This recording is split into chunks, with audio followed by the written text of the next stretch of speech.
میں آپ کے سامنے نماز کے بارے میں اس کیفیت کو پیش کرنا چاہتا ہوں کہ وہ نماز کس طرح کی ہو کہ جو برائیوں سے بچانے والی ہے،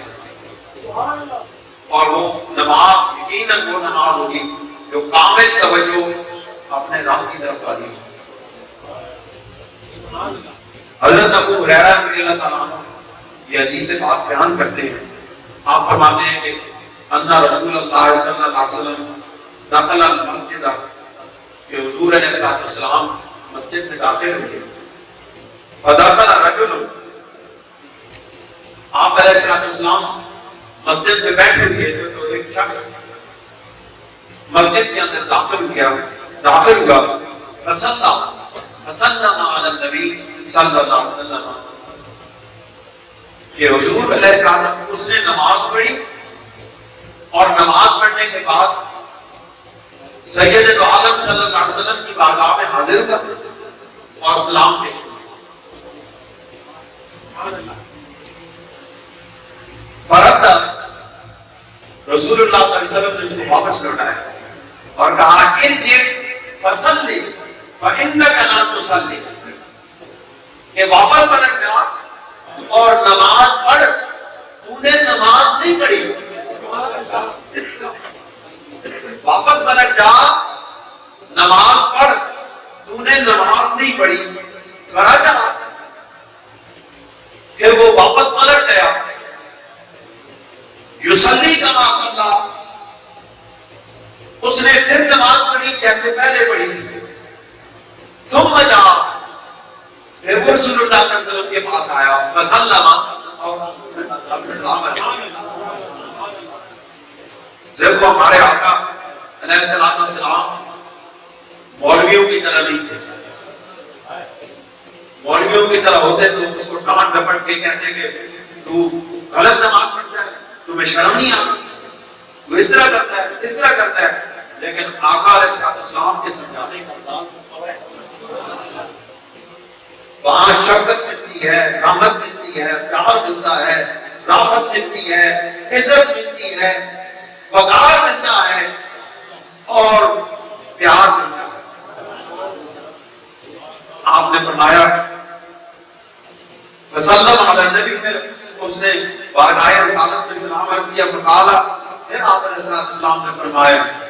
ارجع فصلی فإنک لم تصلی، کہ پھر لوٹ جا اور نماز پڑھ، تو نے نماز نہیں پڑھی، تو نے نماز نہیں پڑھی، پھر واپس پلٹ جا۔ کون بار بار پڑھتے ہیں؟ ایک کوئی غمخار آقا ہوئے تو موڑے، ایک کوئی دکھیوں دا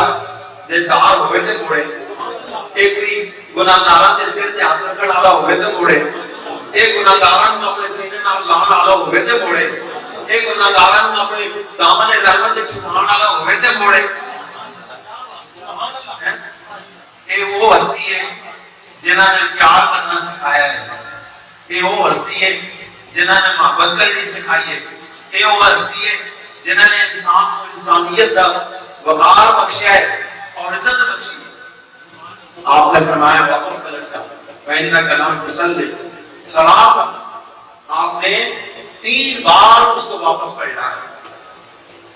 فقال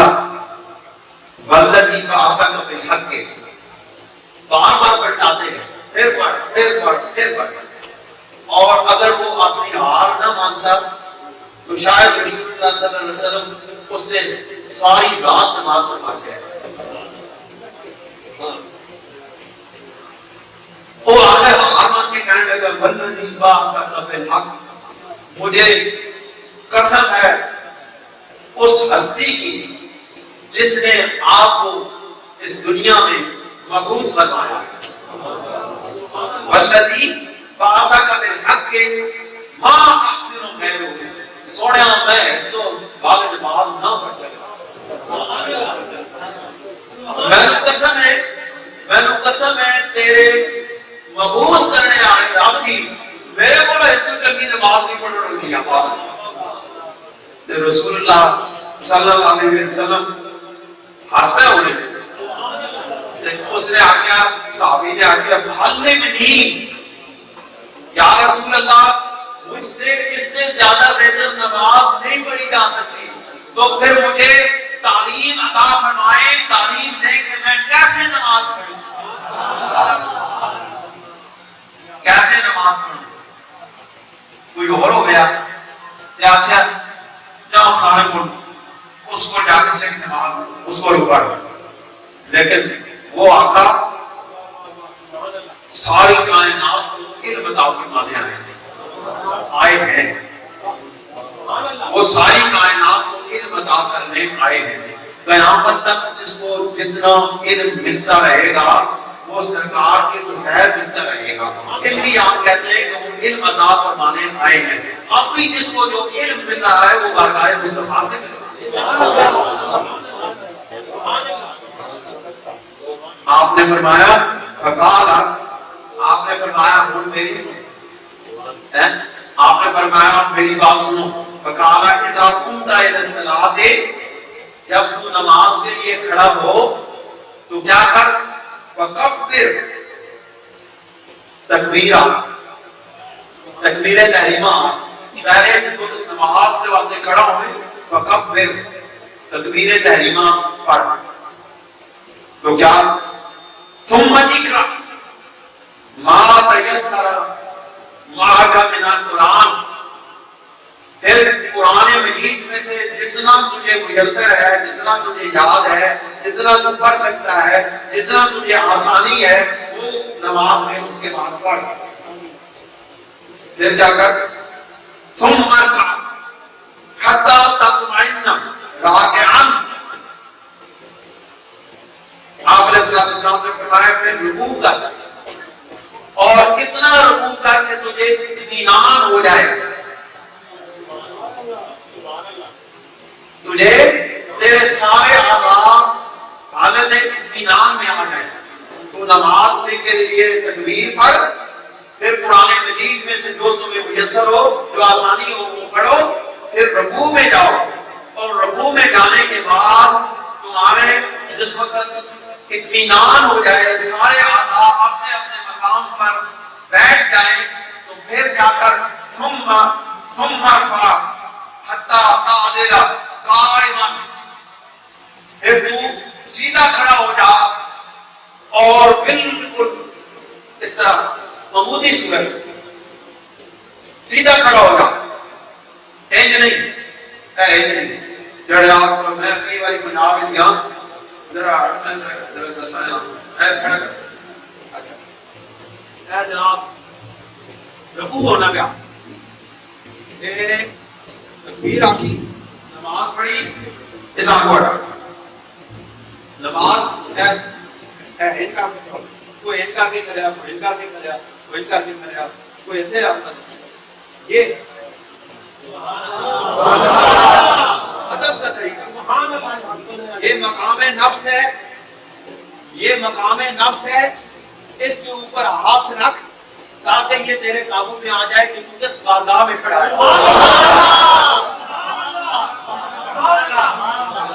اس طرح ہاتھ رکھ، اور تاکہ وہ نماز تیری وہ بن جائے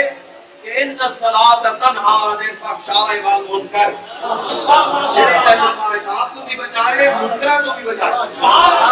منکرات کو بھی بچائے، فحشات کو بھی بچائے، وہ تیری نماز اتنے آ کے ہاتھ بن سے حساب پہلے قابو کر سے۔ یہ جڑا ہے نا، یہ سانپ، یہ تیرے ادھر سانپ بیٹھا ہے، یہ تجھے ہر وقت پریشانیوں میں مبتلا کرتا ہے، یہ تجھے ہر وقت اللہ رب العزت سے بغاوت میں مجبور کرتا ہے اور بغاوت میں اکساتا ہے۔ پہلے اس میں ہاتھ رکھ، یہ رسول اللہ نے طریقہ سکھایا ہے۔ کبھی آپ نے یہ بھی نماز پڑھی، آپ کھول کے بھی نماز پڑھی، کبھی ادھر بھی نماز پڑھی، لیکن آپ کا جو آخری عمل ہے، یہ امت اہل سنت و جماعت کا یہ متفقن علیہ کی جائے کہ جو رسول اللہ صلی اللہ علیہ وسلم نے اپنی زندگی کے آخری ایام میں جو عمل کیا ہے وہ فائنل حتمی ہے، اور وہی سنت رسول کہلائی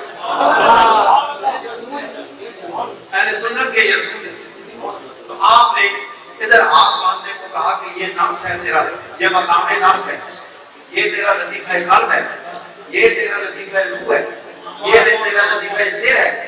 یہ تیرا لطیفہ خفی ہے، یہ تیرا لطیفہ خفا ہے، یہ تیرا لطیفہ نفس ہے۔ اس کی ابتدا ادھر سے ہوتی ہے، انتہا ادھر ہوتی ہے۔ جب تو سجدے میں ادھر ہاتھ مانگتا ہے اس کو قابو کرتا ہے، جب سجدے میں جاتا ہے اس کو سر زمین پہ رکھ کے اپنے نفس کو قابو میں لاتا ہے کہ اب تو جتنا بھی اپنا رہا تھا ساری زندگی میں، جتنا تکبر کیا ہے، اب تو بارگاہ الہی میں اپنا سر ہاتھ جھکا دے۔ یہ حالت ہے سجدہ، یہ نفس کی ابتدا ہے، یہ نفس کی انتہا ہے۔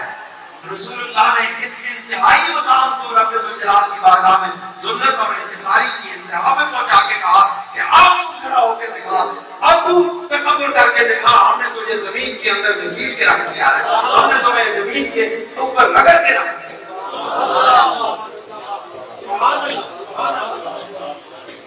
آپ نے فرمایا تکبیر کہہ، ہاتھ ادھر باندھ اور قرآن مجید کی تلاوت کر، پھر رکوع کر، اور رکوع ایسا کر کے تیرا سارا جسم اپنے مقام پہ اپنی حالت میں پہنچ جائے۔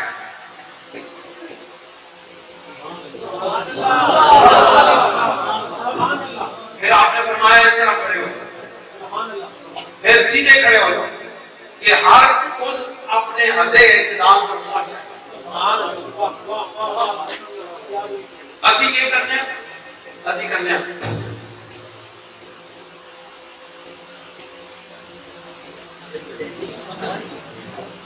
یہ نماز نہیں ہوتی، ایسی نماز نہیں ہوتی۔ نماز یہ ہوتی ہے رکوع میں جاؤ پھر سیدھا کھڑے ہو جاؤ، پورے اطمینان کے ساتھ کھڑے ہونے کے بعد پھر رسول اللہ صلی اللہ علیہ وسلم نے جو تعلیم دی فرمایا حتی تعدل قائما ثم اسجد حتی تطمئن ساجدا، کہ پھر تو اپنا سر سجدے میں رکھ دے اور جب تجھے مکمل طور پر اطمینان ہو جائے تو پھر کیا کر، ثم ارفع حتی تطمئن جالسا، پھر نماز، پھر سجدے میں سر اٹھانے، سجدے سے سر اٹھا اور پھر آرام سے بیٹھ جا، پھر آرام سے بیٹھ سیدھا ہو کے بیٹھ جا۔ اسی کیا کرنے ہیں؟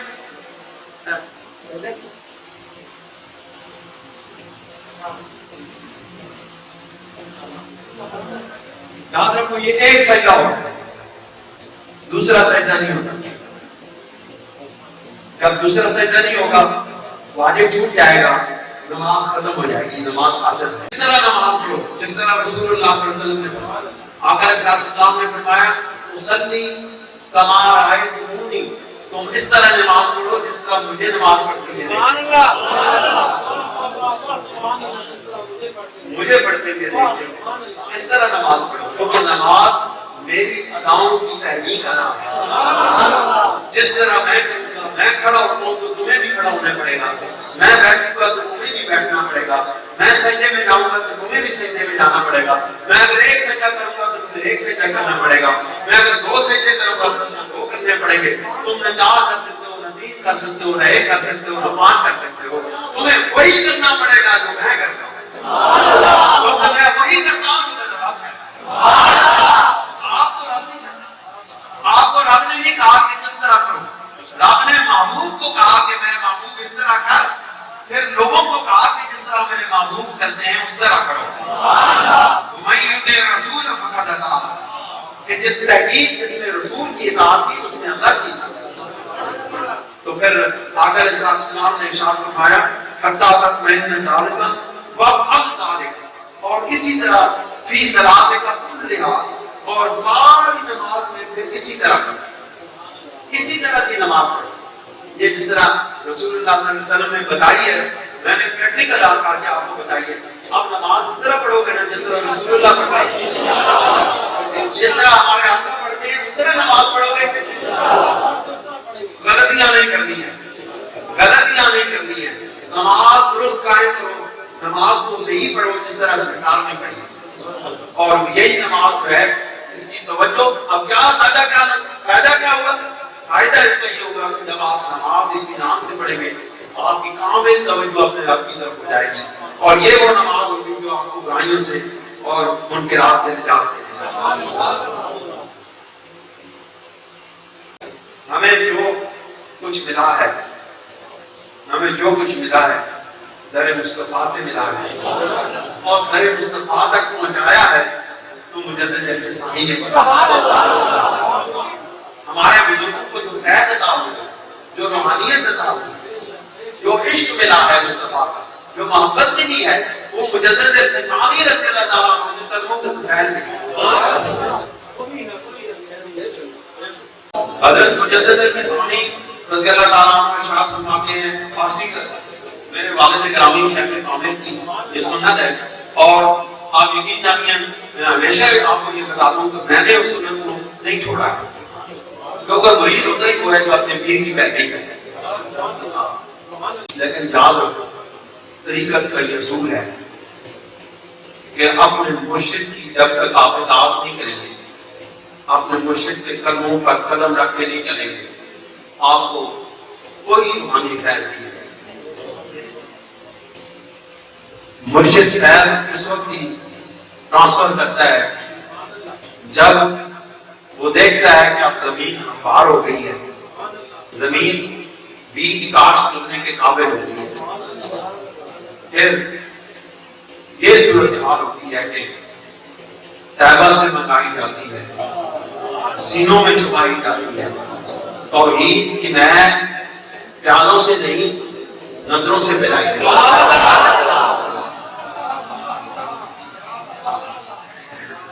طیبہ سے منگائی جاتی ہے، سینوں میں چھپائی جاتی ہے، توحید کی مہک پیالوں سے نہیں نظروں سے پلائی جاتی ہے۔ پھر مرشد جو ہے وہ ایک نگاہ اٹھاتا ہے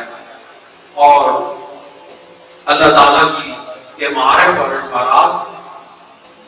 ہمارے اور آپ کے دلوں کو منور کر دیتے ہیں، جگمگ جگمگ کر دیتے ہیں، جلملانے لگتے ہیں، نور ہی نور ہو جاتا ہے، سینہ روشن ہو جاتا ہے۔ مجدد الفسانی اسی کی طرف اشارہ کرتے ہوئے کہتے ہیں کہ چین نعمت راست باطن بذکر جل شانہ معبود باشد، کہ یہ کیا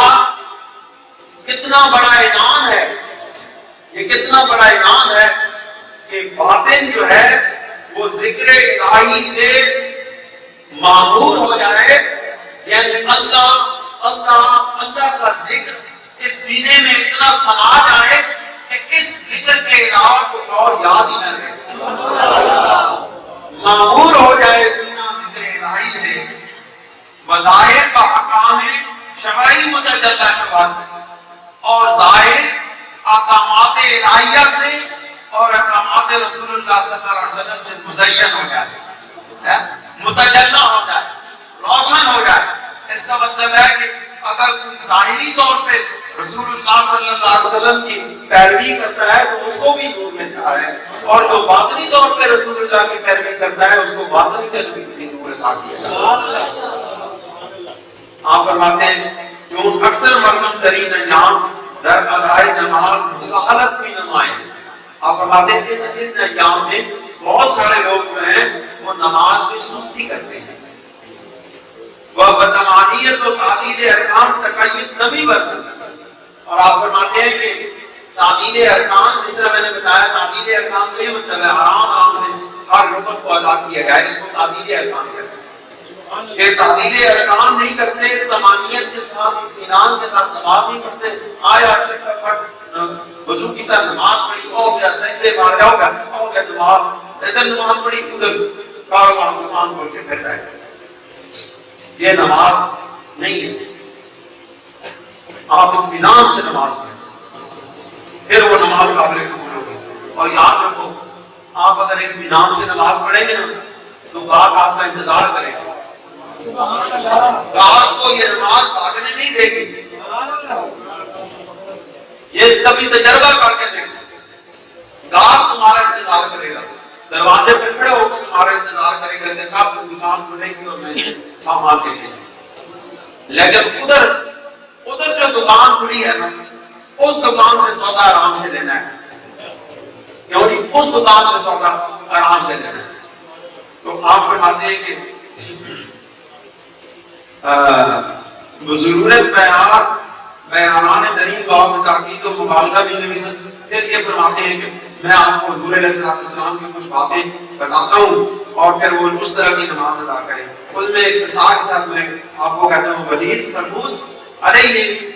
وعلی آلہ السلام نظر نہ کنا خدای جل شانہ بنماز بندہ کے ثابت نہ دار رسول